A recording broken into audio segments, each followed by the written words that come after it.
5 chiese per decine di capolavori. Sono gli scrigni di Treviso che la diocesi ha deciso di aprire alle visite con prolungamento degli orari di apertura per valorizzare al meglio il patrimonio custodito. Chiese aperte 2020, un viaggio tra fede e cultura, tra storia e arte che inizia dal Duomo con gioielli come la Cappella Malchiostro, prosegue per la Sala del Capitolo di San Nicolò, continua con l'unicità della chiesa di Santa Lucia e della vicina dedicata a San Vito per arrivare a San Gregorio e a Sant'Agostino. L'obiettivo è quello di raccontare il nostro straordinario patrimonio d'arte e di fede, un patrimonio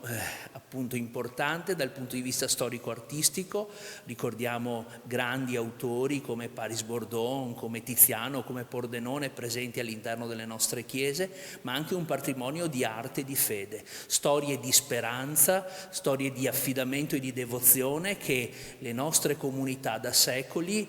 vivono e che si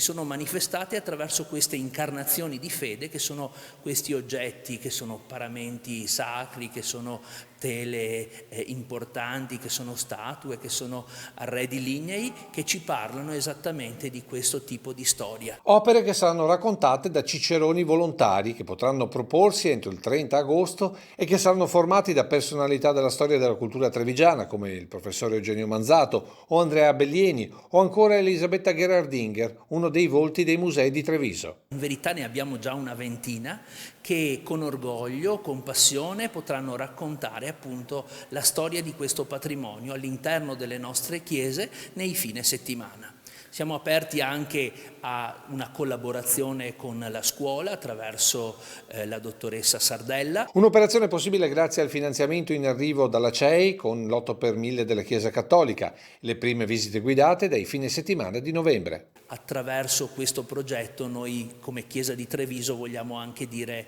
che c'è un messaggio di speranza che ci riverbera dai secoli e che oggi ci mostra magari una strada per un avvenire più rilassato, più sapiente e anche dove possiamo gustare meglio la nostra vita.